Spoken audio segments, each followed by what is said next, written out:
হয় আজি সদৌ দক্ষিণ হালমাৰা মানকাছৰ জিলা ছাত্ৰ সন্থাৰ উদ্যোগত বাগাপাৰা আঞ্চলিক ছাত্ৰ সন্থাৰ কমিটি গঠনৰ এটা সভা আছিল।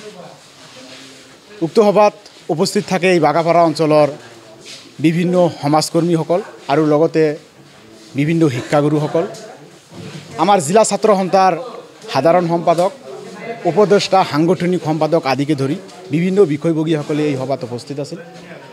সভাৰ আহ্বান মৰ্মে বাগাপাৰা আঞ্চলিক ছাত্ৰ সন্থাৰ সভাপতি হিচাপে নিৰ্বাচন হৈছে আনাৰুল ইছলাম আৰু সাধাৰণ সম্পাদক হিচাপে নিৰ্বাচন হৈছে শ্বৰিফুল ইছলাম।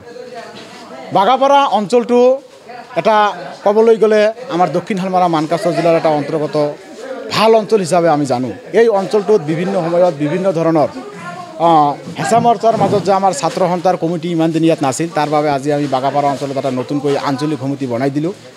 এই আঞ্চলিক সমিতিটিয়ে অনাগত দিনত যাতে ভালদৰে কাম কাজ কৰি বাগাপাৰা অঞ্চলৰ যিবোৰ জ্বলন্ত সমস্যা, ছাত্ৰ ছাত্ৰীৰ সমস্যা, ৰাস্তা ঘাটৰ সমস্যা আদিৰ যিবোৰ জ্বলন্ত সমস্যা আছে, এই সমস্যাসকলে সমাধান কৰিব পাৰে আৰু ৰাইজৰ হকে কাম কৰিব পাৰে আৰু ছাত্ৰ ছাত্ৰীসকলক লৈ যাতে অনাগত দিনত আগুৱাই যাব পাৰে, তাৰ বাবে আজি আমি এই সভা পাতি নতুনকৈ বাগাপাৰা আঞ্চলিক ছাত্ৰ সন্থাখন গঠন কৰি দিলোঁ।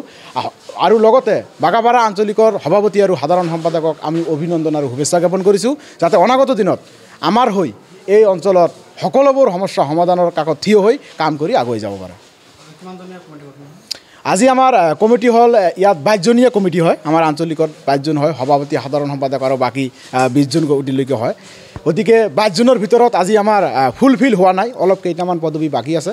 অনাগত দিনত এই পদবীটো আমি ফুলফিল কৰি ল'ম। মানকাছৰ জিলা ছাত্ৰ সন্থাৰ মানে এখোজ আগবঢ়াৰ বাবে এই বাগাপাৰা আঞ্চলিক যিটো ছাত্ৰ সন্থা আছে, এই ছাত্ৰ সন্থাটো গঠন কৰিছোঁ। আমাৰ শক্তি আৰু বেছি হ'ল।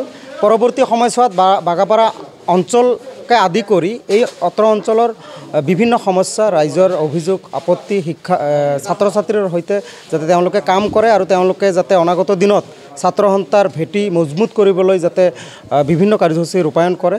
আমাৰ জিলা ছাত্ৰ সন্থাও পৰৱৰ্তী সময়ত এওঁলোকক লৈ কেনেকৈ আগবাঢ়ি যাব, জিলাখনৰ বিভিন্ন সমস্যা, বিভিন্ন দুৰ্নীতিৰ বিৰুদ্ধে কেনেকৈ আমি মাত মাতিব পাৰি, ছাত্ৰ ছাত্ৰীৰ সপক্ষে কেনেকৈ আমি কাম কৰিব পাৰি, তাৰ বাবে আমাৰ এই আঞ্চলিক ছাত্ৰ সন্থাটো আজি গঠন কৰা হ'ল। আৰু আমি দুয়োকে সভাপতি সম্পাদকক অভিনন্দন আৰু শুভেচ্ছা জ্ঞাপন কৰিছোঁ, যাতে অনাগত দিনত আৰু ইয়াতকৈ ভালকৈ কাম কৰে তেওঁলোকে। সাধাৰণতে আঞ্চলিক সমিতি আমি 22জনীয়া সমিতি গঠন কৰোঁ, কিন্তু কিছুমান ক্ষেত্ৰত আমি বেছিও কৰোঁ। আজি হয়তো 22জনৰ অলপ কম হৈছে। সভাপতি সম্পাদকে আদি কৰি বিভিন্ন যিবিলাক মূল পদ আছে সেইবিলাক আমি মানে সম্পূৰ্ণ কৰিবলৈ সক্ষম হৈছোঁ। পৰৱৰ্তী সময়ছোৱাত আৰু ছাত্ৰ সন্থাত বিভিন্ন মানুহে যাতে যোগদান কৰি কাৰ্যসূচী ৰূপায়ণ কৰিবলৈ সক্ষম হয়।